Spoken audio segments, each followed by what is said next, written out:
Hello, welcome to the world of tech with Prepleaf by Masai. Today we are discussing if Chat GPT can replace software developers.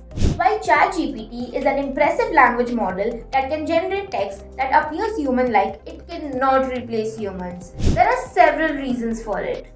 Firstly, ChatGPT's responses are limited by the bias and flaws in its training data.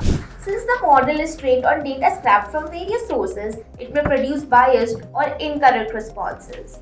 Additionally, ChatGPT lacks contextual knowledge, meaning it may provide inaccurate or inappropriate responses to certain prompts. Finally, while ChatGPT can produce text that resembles human speech, it lacks creativity and imagination.